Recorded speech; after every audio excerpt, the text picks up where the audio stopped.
300. 100 above. 200. Minimum.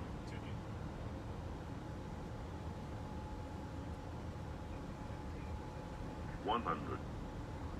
Straight down the river. 50. 40. 30. 20. Retard. 9.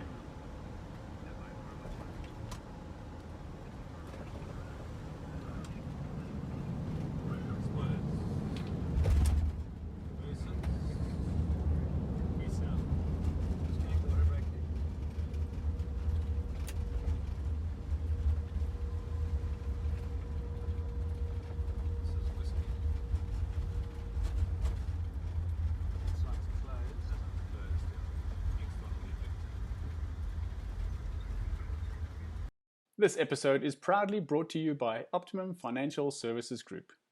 Optimum has the expertise to guide you through investment, tax, retirement, and estate planning, with a tailored solution to your individual needs. Our objective is to provide you with an optimum solution to protect your wealth. Optimum has expertise in medical aid, legal services, asset finance, and short-term insurance, as well as specialized services in commercial, marine, aviation, and personal liability. Don't choose the average. Choose Optimum. Optimum Financial Services Group is an authorized financial services provider. A very good afternoon to you. Welcome to the show. I have the most wonderful guest, a gentleman, an aviator.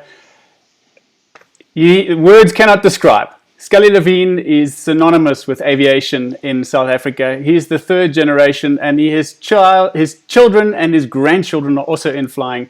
We're going to get right into it right now without any more delay. My name is Alex MacPhail, and this is High Performance Teams.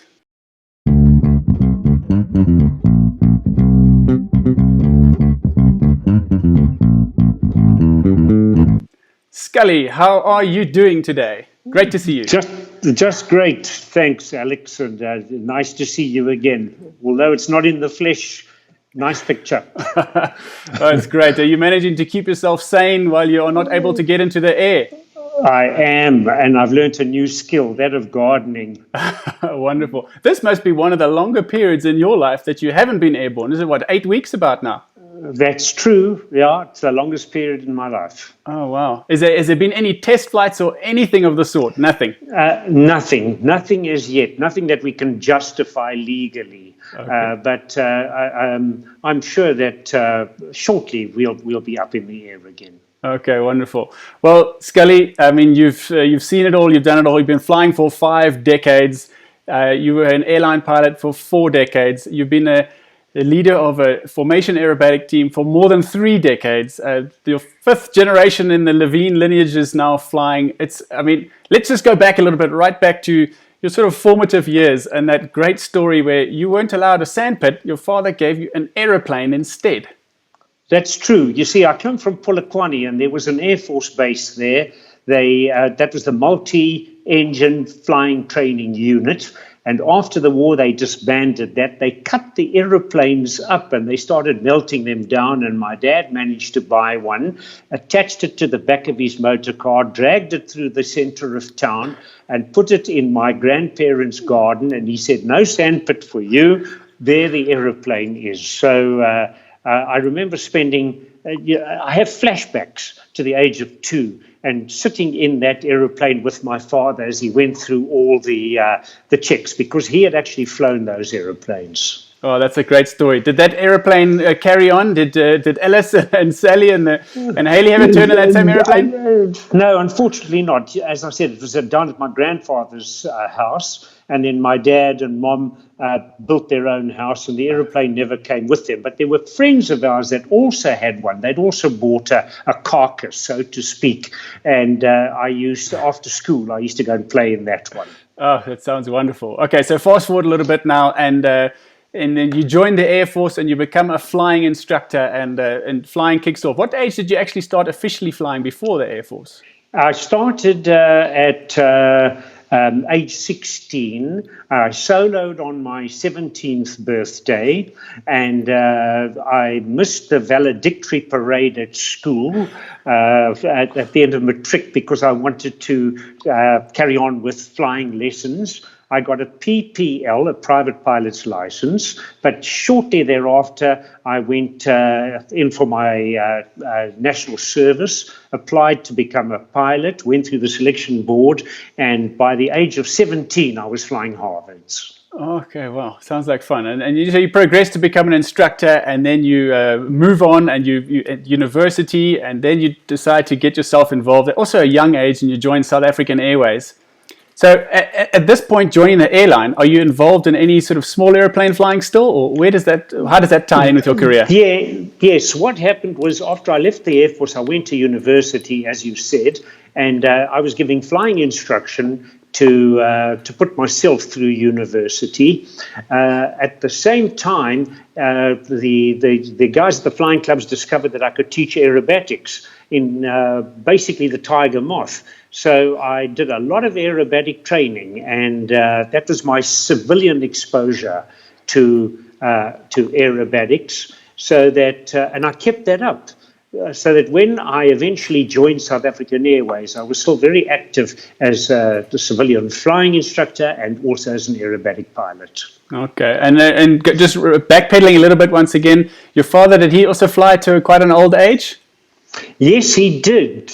My father, I think he was, after the war, he'd seen so much happen. He'd seen friends of his shot down, with the D-Day invasion and the crossing of the Rhine. And he had no inclination to fly until I started. And then it hit him badly. He was so enthusiastic. And I was looking at his logbook the other day. He flew something like 300 hours in 3 years on a hobby type basis, 100 hours a year. So he taught me a hell of a lot as well. And it was terrific to be able to fly with him. But what eventually happened was he kept his license going until he was well into, I think, right up until he was 80, when he flew a Dakota with me. And at that time, we'd stopped him driving because he was an absolute menace on the roads. And he said, "What is the matter with you people? I can still fly a Dakota, and yet you won't let me drive a little Mazda." Oh, great story. So how old was he when he went on his last flight? When he was part of the crew? I think about 82. Oh, wonderful. We bought him an hour or an hour and a half in a Cessna 182, and that was the last time he flew. Okay, so there's the lines in the sand there. You've got at least another 10 years to go then, Skelly. I hope so. Oh, that's wonderful. Okay, so you've been involved in lots of different teams now, and the theme of the show is really high-performance teams. And you've been involved in teams in the Air Force. You've been involved in teams in the Airline. You've been involved in the South African Airways, in Mango. You've had your own aerobatic team and various iterations of them too. What is it that makes the team special? I know in your case, your team is quite static and people don't change very often. How do you build that high-performance team? There are so many aspects that are involved over here. And the thing is that the camaraderie is second to none. The trust is second to none. No one ever breaches their trust. If the Springbok rugby team makes a mistake, they lose the game. If we make a big mistake, we lose our lives.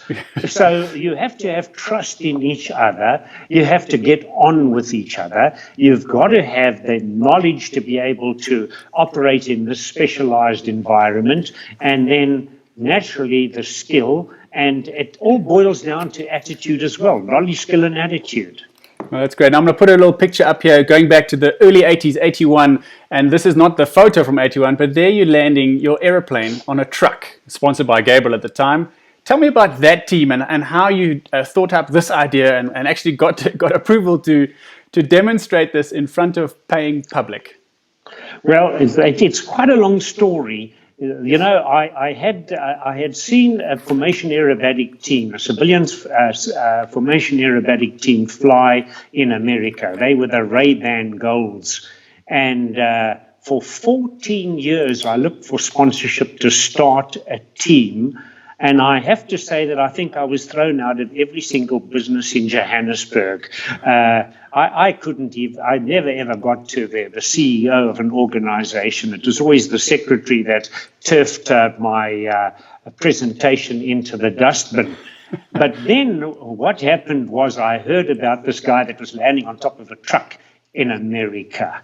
And I went to Bobby Altoff, the famous racing driver, and I said, let's give this a bash. And he said, why not? He was a superb driver and he was a pilot. So we got my little Tiger Moth, we built a platform and we gave it a bash and it worked. But not before we went to the Civil Aviation Authority and to get permission for this. And I thought this was going to be very, very difficult. But luckily I knew the Commissioner of Civil Aviation's secretary, and she let me into his office before he had arrived. When he arrived, he said, who let this man into my office? And I thought, oh boy.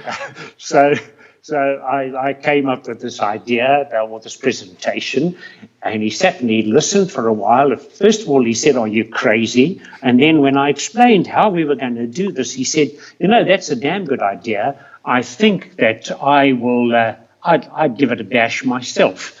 So what happened was that we did this. We had the permission to do it, and television was in its infancy. So the TV people were just dying to get footage of any sort, and we got a hell of a lot of footage. And the next thing, when I went along looking for sponsorships, I would say, I'm the guy that lands on top of the truck. Come in, let's talk about it. And the next thing, I had a sponsor for the aerobatic team. Okay, that's a great story, and there's a lot we can talk about, but I just want to put a pin in something that we can come back to, and this idea of reinventing yourself and creating something that is almost bigger than you, so that that you can almost use this as a celebration, as it were. Okay, so you managed to get success there, you got approval, and then you start thinking about this civilian aerobatic team. So talk about a couple of years down the line, and now you want to put a team together flying formation aerobatics, a civilian team. Yes. So what happened was, when eventually I got the go-ahead to start this formation aerobatic team, and it was with the help of a lot of people, a lot of selfless people that had trust in me, basically, to start this team up. I went looking for the right sort of guys, and I found two ex-Central Flying School instructors. We spoke the same language. We came from the same background. We didn't have to reinvent the wheel, except that we had to learn how to do these maneuvers. And the two guys were the late Jeff Birch and Chris Rademon. We started the first team together. It was so successful that within a few months, we got a fourth aeroplane for the team, and Laurie Kay was asked to join us. He flew as the team soloist. And we spent a lot of time developing the maneuvers, the procedures, and trust within each other. We also got round to doing things together. There was a lot of other work that is involved. And above all, team spirit has got to transcend individuality. There is no room for prima donnas. You've all got to put your back to the grindstone, and you've got to work at getting this team to operate properly. And we flew together for 4 years in the colours of Winfield, the cigarette people, until this anti-smoking thing really developed to the extent that we could no longer have cigarettes painted on the aeroplanes. And then a terrific guy by the name of Dirk Ackerman, who was an aviation nutter. There's the senior and there's the junior, and it's difficult to separate the two from each other. They sponsored us through Chubb Holdings for 8 years. And then after that, another friend. There's always been somebody that has stepped forward to help us and to keep us going. That was the Pitts team. We hadn't started the Harvard team yet. Okay, all right. So, I mean, and that Pitts team in some form is still going. You know, you've obviously had iterations along the way, but you still fly a Pitts team, and the Flying Lions is the current team, and you fly Pitts, you fly the Harvards, you fly the extras as well. So how does it evolve into a warbird aerobatic team? Well, the Pitts team has been going for 35 years. A number of different sponsors. As I said, Winfield, Chubb, and then the Control Instruments Group under the leadership of Richard Friedman, and then Tail Lifts. And the Pitts team is still going. We are sponsorless at this stage of the game, so our name is now the Hired Guns. But the Harvard team, the birth of that was with basically South African Airways.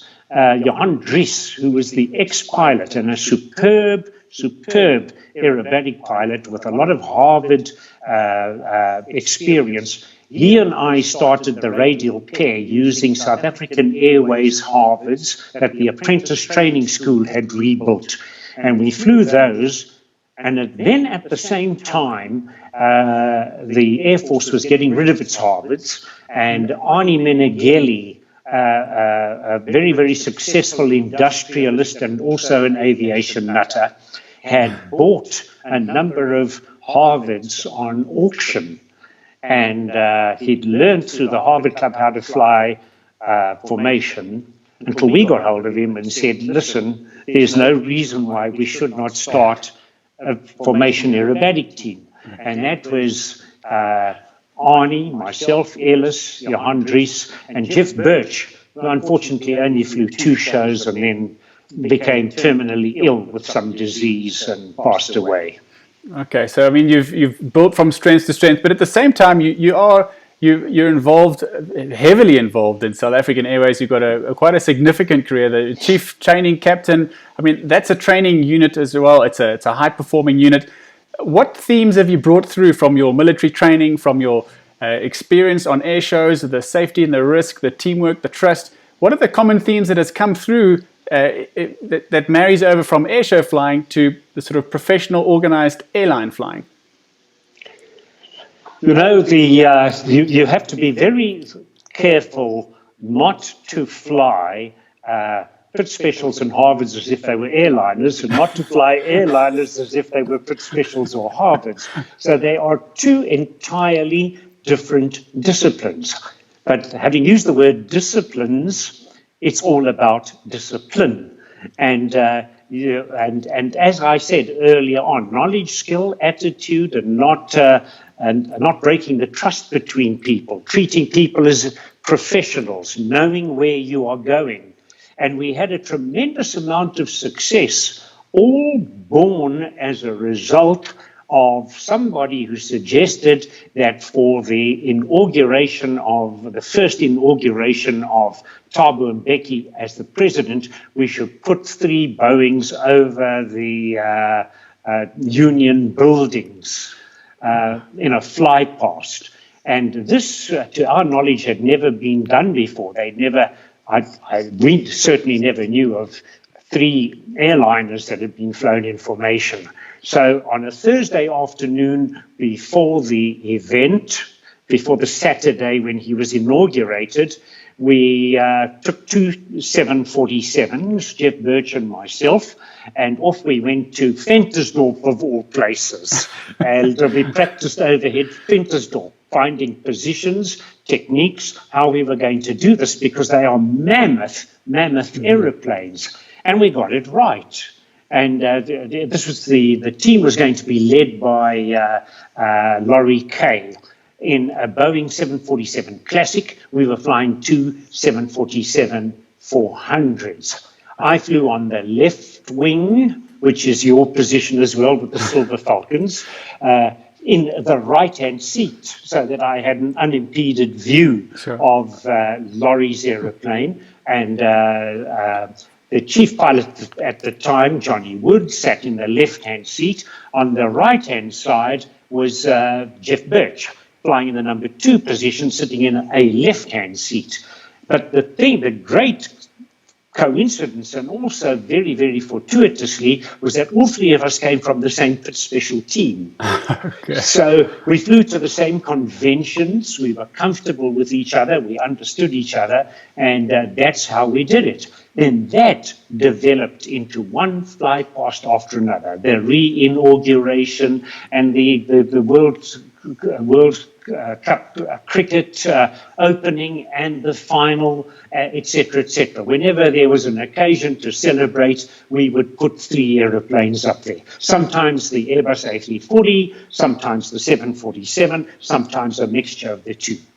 Well, it's just great to have that level of trust and relationship with the national airline, with the government, with the sporting events, building on the reputation of your formation aerobatics over decades by then, and building on it with airline formation flying, and then it morphs. Well, it doesn't morph, but you have another idea to bring it into a more of a formation display rather than just a fly past. So I'm putting up a picture here of the 2 cargo aircraft at the AAD in Cape Town, the 737-200 lead and the 737-300. This India Foxtrot and Bravo Bravo with Tab Mountain. It's beautiful. So tell me about how this comes about. How do you fly 2 737s in a formation display at an air show? That, Alex, I like to think was a world first, and almost an outrageous idea. But what happened was that there were a few of us that had a fair amount of experience doing solo displays in airliners. I personally had done displays in the 747, the 747-400, the Airbus A340, and a lot of the Boeings, the 727 and the 737. And then when we were asked to fly at AAD in Cape Town, at the Easterplaat Air Force Base, Pierre Gousk, who is a formation nutter, of note, he came up with the idea of doing the same show, a solo show with 2 aeroplanes. We said, why not? Because he is a terrific formation pilot. I was going to lead the show, and we put it together, and it was just an awesome success. So that little team, the 737 freighter team, flew at AAD, I think 2 or 3 displays that we flew there, and I was very lucky to have my daughter Sally, who was a co-pilot on those airplanes, flying in the right-hand seat with me. So we flew there, we flew in Cape Town, and in Durban, together with the Silver Falcons, and then up here at Swartkorps. And that was a terrific little team until circumstances changed and we moved on. Yeah, it was great, and it's just a world first, I'm sure. And it continued for a while. You had a lot of fun, and that air show was my last couple of days in the Air Force, and I joined the airline just after that. And it was too late to get into the freighter fleet. By then, it was already over. So, anyways, yeah, we would have snapped you up. I mean, you flew number 3 with the Silver Falcons, and number 3 is a difficult position to fly. So, anybody that can fly number 3 is good enough for us. Okay, well, we'll pick up that conversation over a cup of coffee one morning after lockdown. But what I want to bring on to then, so that is a nice event. But then we start also. That was the same weekend we did the formation with the 340-600 and the Silver Falcons, and as with everyone, there's a time to begin and a time to end, and your time at SAA comes to an end. But you transition over. I don't know if smoothly is the right word, but you transition over into Mango, into the chief training captain role there as well, and the formations continue. And now we've got some bright orange livery with the Silver Falcons. So let's put that picture up. Where is that picture gone now? So tell us about the Mango getting involved in the air show flying. Well, I went to, after I left South African Airways, it was the time of the World Cup soccer tournament. And I went to Mango for 3 months to help out over the World Cup soccer period. And The 3 months turned into 9 years, yes. 9 wonderful, wonderful years on top of 38 with South African Airways. So it made it a total of 47 years. And what happened there is that we put the idea to our chief pilot, Quentin Maton, and to the CEO, Nico Bezuidenhout, and said that we needed to actually get this aeroplane out and display it so people could see what Mango was all about. And both of them agreed to this. So we did, I think in all, I must have done about 8 or 9 shows, many of which were together with the Silver Falcons. Oh, wonderful! I seem to have misplaced that clip now. So let's bring it to the reinventing of yourself. Now, this is not the most recent of the water skiing event. This is not the beginning of the skiing event. But let's play this video clip and then we can talk about. There's Justin DeRook, your photographer. He's facing backwards. This is the extra Harvard's water skiing. So we talked about reinventing yourself. To get that permission, you became the guy who lands on a truck. So tell us about the thought process of reinventing yourself. And we are now going to land information on water and ski along on these warbirds. How does that conversation start? Well, first of all, we had to learn how to ski, and that idea was born one day when a whole lot of us went camping, and we were parked next to a river for the night, and we'd had a couple of beers and a dry, and we were sleeping out under the stars. And the late Jeff Sharman said, did we know that they water skied aeroplanes in Alaska? And I said, I've never heard of such nonsense in all my life before. And he assured me that this is what the Alaskans do. In order to get onto a little spit of land in the middle of a river, they will actually land on the water and they will water ski up until they get to the little sand bank and then chop the engine and bring the aeroplane to a stop on terra firma. The more firmer, the less terror, of course. So I thought about that all night long. I thought about that, and I thought, no, this can be done. After all, there were the dam busters, and you had those huge big bombs bouncing off the water. So I gave it early in the morning. The sun was barely up, and I gave it a bash down at Lochval, and I saw it really in the right aeroplane.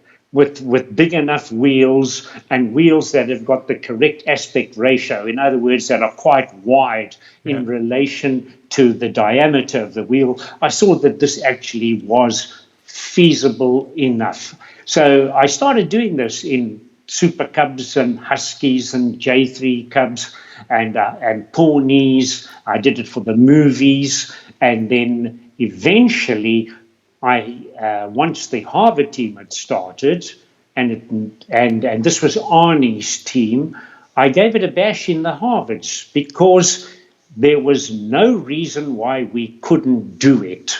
Paul Wilson from South African Airways, who is an aeronautical engineer and specializes in aquaplaning, actually put a presentation together for us for the CAA, in which he showed that it was a non-event in the Harvards and also it would be a non-event in a Boeing 747, but nobody wants to lend me a 747.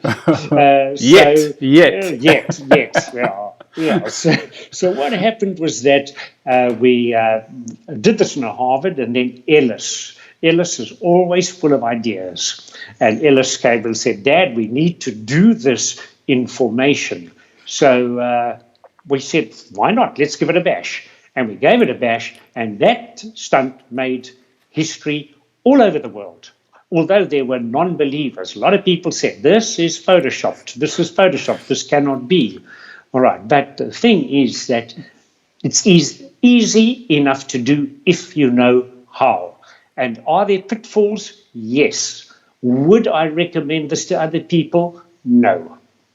Okay, all right, nice, clear. Okay, let's put that video clip up of the latest iteration of it. Then I want to dive into the briefing of it. So this is your Flying Lions, Puma Flying Lions chained event now. Right.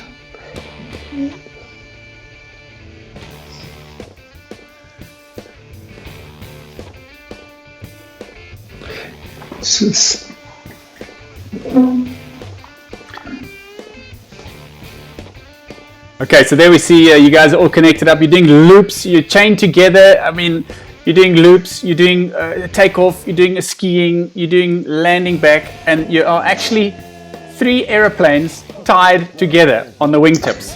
And there's the water skiing bit coming up there. So we'll dive into the specifics of this shortly.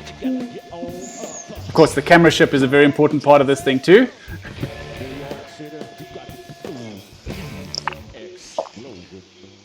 So, Scully, tell us about it. That's the reinventing once again. Now it's got chains. So what is the idea behind the chains? Well, this is Ellis's idea again. And the setup is that it's not that we are sensation seekers at all. The setup is that we have terrific sponsors. Puma Energy sponsors us. They're a terrific bunch of guys. It's a wonderful product, and we have to do what we possibly can for them. So if we can do an outrageous stunt and we get 1 million hits or 2 million hits, or whatever we do is filmed and goes viral, we're doing our job for them because it ensures ongoing sponsorship. They're getting a lot of bang for the buck. So Ellis came up with the idea. We had to attach chains that wouldn't interfere with the flight controls of the aeroplane. So you might just have caught a glimpse of the outriggers that were attached to the wingtips. And to those outriggers, we attached the chains. The chains have to be frangible. They've got to be able to break and break quite easily, because you can't chain them together with chains from Builder's Warehouse, huge, big steel chains, because if an aeroplane has a malfunction, engine failure or whatever, he can't carry the other aeroplane with him to double the danger of the operation. That would inevitably end up in a huge disaster. So these things break very easily, which means that you've got to fly very, very accurately and very carefully to ensure that no stress is put on the plastic chains, otherwise they're going to break. So we chained them together. We had a terrific team working to do that. Very unfortunately, we couldn't chain Sean Thackeray to the 3 of us, myself, Arnie, and Ellis, because Sean had to fly the photo ship.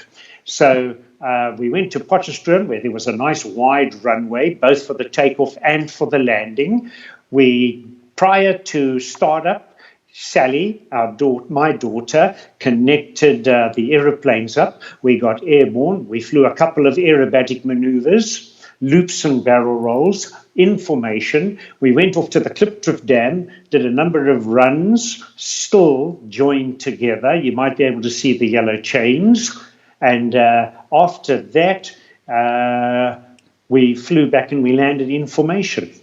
Without these things breaking at all, beginning to end, chained together. Okay, so there's a picture of you guys in flight coming back. You can see those chains looped up nicely and connected to the outriggers that have been added on.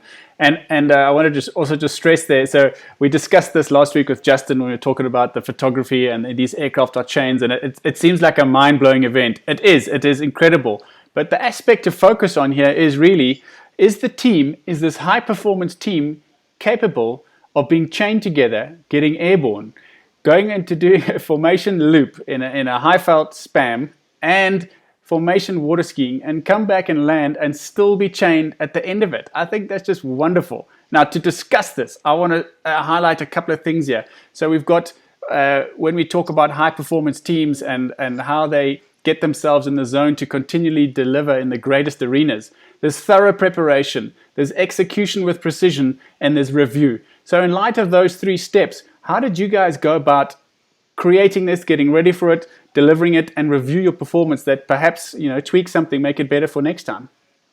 There was a lot of discussion involved over here, and a lot of measuring, moving the aeroplanes around on the ground, fitting these chains, having a look to see that we would have adequate separation and a little buffer in case we moved, number 2 or number 3 moved slightly out of formation. We talked about emergency procedures in the event that somebody had to break off.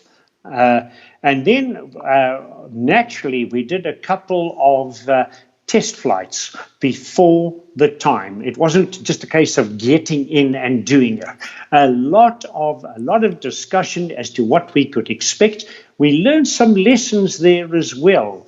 And I'll tell you that the major lesson was that every time a wingman moved slightly out of position, the chain would break. The chain would break. And naturally, Ellis, flying number 3, or Arnie, flying number 2, would feel severely embarrassed, thinking that they had let the side down. And they would say, but I wasn't out of formation. And I would think, excuses. But the fact of the matter was that the airstream does some very, very strange things off the wingtips. We've all heard of wingtip vortices. Sure. You can never see them, but they're there. And the moment Ellis moved out, say, at 1 meter out of his usual position, then these chains would be in this spiral vortex airflow, and they would just break. They would just break. You didn't even have to pull on them to break. There were pockets of air that were in a high state of agitation around the wingtips of those aeroplanes. So it just meant that they couldn't ever afford to be out of position, ever, because to go out of position, those chains would break. And we could land back at Potchefstroom because the runway was wide enough. We could land there in formation. But when we left on one occasion, chained together, we went to Paris for fuel, where the runway was very, very narrow. We didn't even have to break those chains. All that Ellis and Arnie did was move out very slightly, and the chains broke themselves. Okay, that's interesting. So that's it. And there was a lot of reviewal after this. There always is reviewal, and you have to have broad shoulders, and you've got to be able to suck it up. If you have stroked the cat, all right. If you are not flying up to par and you are told so, you have got to accept that. And everybody is free to talk. And that included Sean, who's sitting out there doing all the photography, and he is brutally frank when it comes to maintaining standards.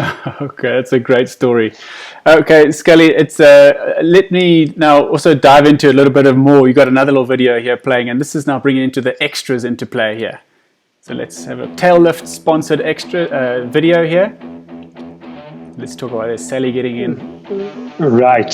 So I'm a little confused over here. Are you talking about the 2 extras together with the Harvard, or the 2 doing their famous inverted double? That's the one. Inverted ribbon cut. Right. So now the inverted ribbon cut is performed by pilots all over the world.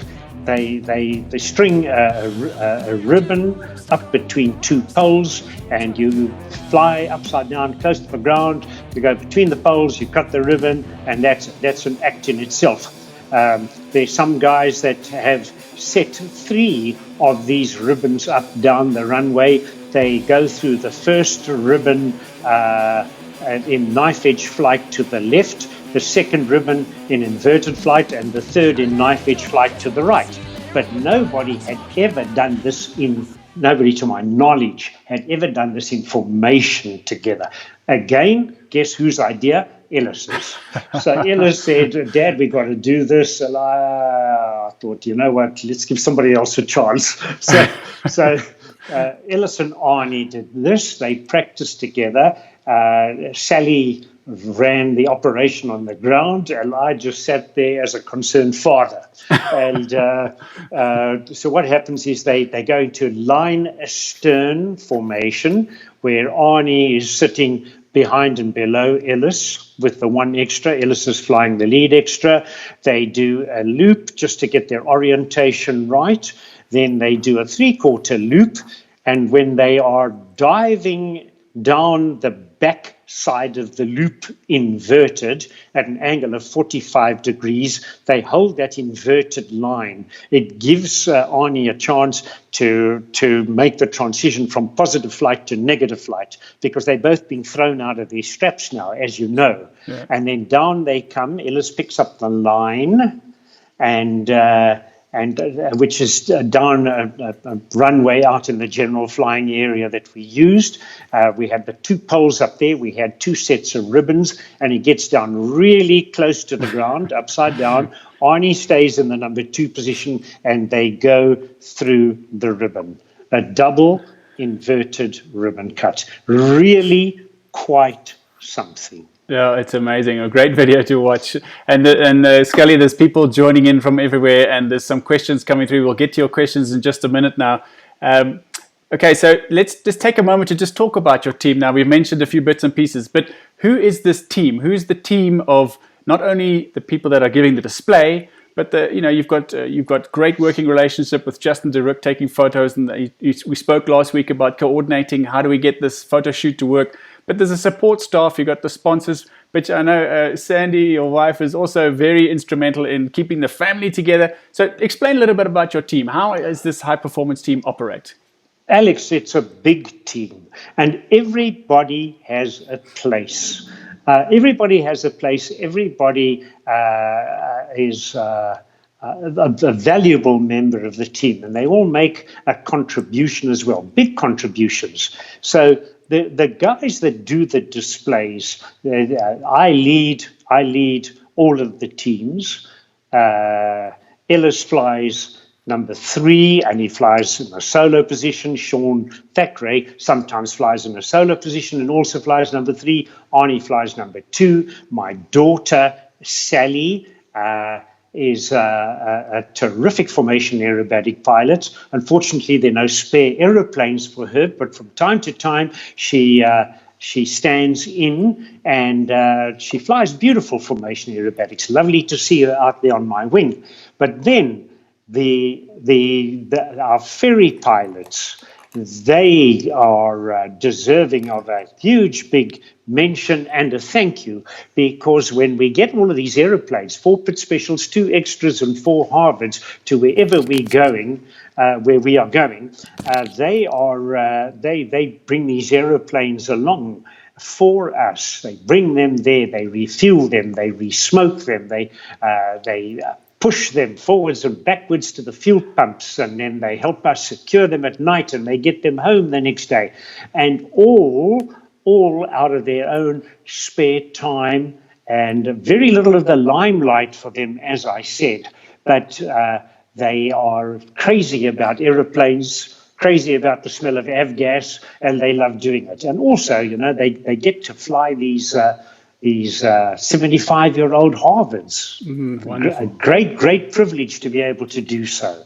So, and there are other people behind the scenes, that are organizing accommodation, transport, etc., etc., etc. So we're a big, happy family. That's great. It's great a happy family is a good family. That's good. That's right. Or a happy team is a good team. And you've mentioned before the ferry pilots. There was that sort of end of the evening show. Sometimes they did that flat, just fly past with the tractor lights on, etc. Great to celebrate the team, and nice to hear you say kind words about all the hard work that they do, even though they're not in the limelight. It's for the passion and the fun and the being a part of this unit. It's amazing. That night show that you talk about, that has really become something, because it's not as dynamic as the aerobatic shows, but the sheer precision that you see there, and the sound the attitude of the Harvard. You know, it's an aeroplane with grunt and with a terrific sound, and with all its lights on, and the Massey Ferguson tractor headlights shining backwards into the smoke. It really is quite something when the sun is setting. Yeah, it's lovely. Okay, I want to just take one or two questions. So Jacques is asking, you're from Petersburg, were you at Capricorn High School? I was indeed, yeah. There we go. And he also wants to know, you're quite a celebrity in this country with regards flying, and in fact a celebrity full stop. Have you flown with any other celebrities? Yes, I have indeed. We've flown with pilots from many other air forces around the world, and you see how they think and how they operate. But I think one of the highlights of our lives was when we were invited by the Chilean Air Force. They had a pits team of 4 pitsers, and we were invited to come and spend a week with them to exchange ideas and techniques, etc., etc., etc. When eventually they had put this team once we'd got permission to actually go across the Atlantic Ocean to visit them in Chile, they had sold the pit specials and they had converted to extras. So there wasn't much that we could share or that we had in common with each other, because they were operating these high-performance monoplanes and we were still flying pit specials. So we showed them what we could and what we did, and then they showed us what they could do. And with those aeroplanes, Alex, they did an inside-outside, in other words, a mirror. One guy was upside down, the other guy was the right way up, and they did a loop in that formation. Hell, you know, I just hung on for all I was worth. My eyes popped out on organ stops. And I remember looking into Jeff Birch's eyes and thinking, this is the end for both of us. But that was very, very impressive. And then they did a 4-ship inverted steep turn, 60 degrees angle of bank in a tight formation, pushing that's minus 2G the whole way around. Okay, wow. All within a meter to 2 meters from each other. That was very impressive. Damn good pilots. That's a wonderful story. Yeah, sounds like a lot of fun. So people also want to know, we're going to get to your sort of end of Mango shortly, but your flying hours, did you clock over 30,000 yet? You know what? This COVID business stopped me just short of 30,000 hours. Okay, all right. So we're getting there. We're getting there. So I'm waiting for them to lift this, and then I'll be able to. I'll be able to get my 30,000. Okay, great. People are tuning in from all over, and Rodney, I just want to switch my phone. Sorry. Rodney Tudhope's joined us, and he says he's a great mentor, and he wants to know what's next. So obviously the 30,000 hours is part of the next, and you've got 10 years at least ahead of you. What's next for Scully? We just started. First of all, hello, Rodney, and it's nice to hear that you're listening. Great pilot, Rodney. We flew 727s together. What I'm doing now is we're developing a team with 1 Harvard and 2 extras. We'll operate under the name of the Flying Lions because we've got Puma behind us. And that is terrific because the 2 extras can do some incredible things. As I mentioned, they do this double inverted ribbon cut. And I have been a leader for so long where you have to fly so smoothly and so conservatively, and you have to have consideration for your pilots on the wing, that I now get to fly the Harvard in a solo role whilst Ellis and Arnie are doing formation aerobatics with their extras. We start off together doing formation aerobatics and then we break. And I am able to to give it a go now, to give it a real tonk and fly some solo maneuvers. So I'm very excited by that. And the other thing that I'm looking forward to doing is developing my daughter to a higher extent as well. As a formation aerobatic pilot. Oh, that sounds great. Now, I didn't tell you earlier, but I'm going to play this little clip, and this is signifying the end of your time at Mango. So have a listen, yeah. Terrible days in the life of a pilot. One is when he goes out knowing that it's his last flight, like me now today.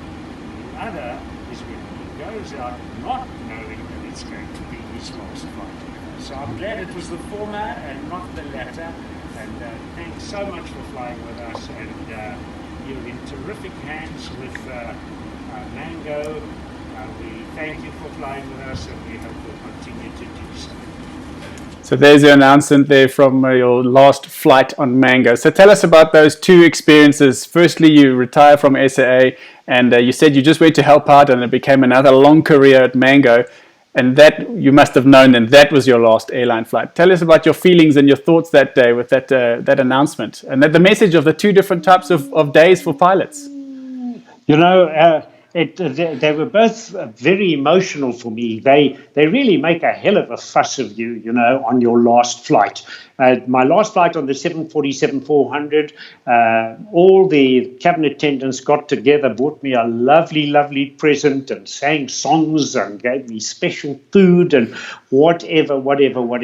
And then when you land, the fire attendants, they moved 2 fire engines into position either side of the runway, and then they send off these jets of water over the runway, and they shower you, and you go through, you taxi through these showers of water. Very, very emotional. You know, it's hell of a difficult to concentrate, you know, because you can actually feel tears welling up in your eyes after 47 years. That's the way it should be. And just when you think it's over, 9 years later, you go through the same thing again. Yeah. It's very heartwarming, and I love flying for both of those organizations, both top-class operations, and I was very happy with both of those airlines. And as I said, it was an emotional thing to have to retire from both airlines. Well, very emotional, and it's a day that all pilots will face at some point in their lives. Not so quite yet for you with flying itself. And a nice special thing happens to you. Was it towards the end of last year? You get celebrated as a Master Air Pilot. A feat that has only been achieved by one other South African, but a real recognition of 5+ decades of giving of yourself to aviation. So tell us about that ceremony and the people that you met up with there, the Guild of Flying in London. Thanks, Alex. Basically, what happens is this is essentially a British thing, and it's accredited by the royal family. Which I guess makes it very high profile. In that the certificate that you achieve is signed by a member of the royal family, and the Duke of Edinburgh, Prince Philip, is in fact the patron of the group that awarded this Master Air Pilot certificate. I was nominated by the Royal Air Force Officers Club, the South African branch of the Royal Air Force Officers Club. They nominated me for the event. It was to do with my contribution to aviation over the years.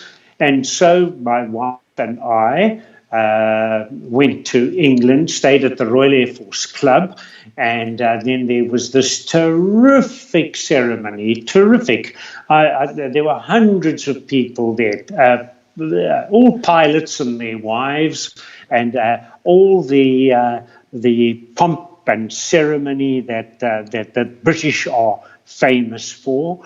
And 10 of us received Master Air Pilot awards, mainly from the the colonies, so to speak. There was a Canadian, there was an Australian, a New Zealander, and I was the South African, and the rest were Brits. And you're called up in a special court where the master bestows this Master Air Pilot award on you, and then after that you move to the most terrific banquet with some lovely speeches and people dressed up in period uniforms, trumpeters and soldiers and drummers and whatever. Very, very, very emotional, and I felt very privileged to be awarded with that Master Air Pilot certificate. It sounds like just a wonderful evening to attend, never mind to be the person being celebrated in this kind of event. Absolutely. And I don't know whether you've ever heard of Nigel Lamb. Yes. Nigel Lamb, he was commended for his contribution to display flying, and he ended up as the world Red Bull champion, the pylon racing champion, and he also has South African roots to an extent. So it was nice to be at the same table with him. Oh, that's a great way to wrap it up, Scully. I thank you so much. It's been such a wonderful conversation with you today. Thank you so much for your time and for the contribution to aviation in this country.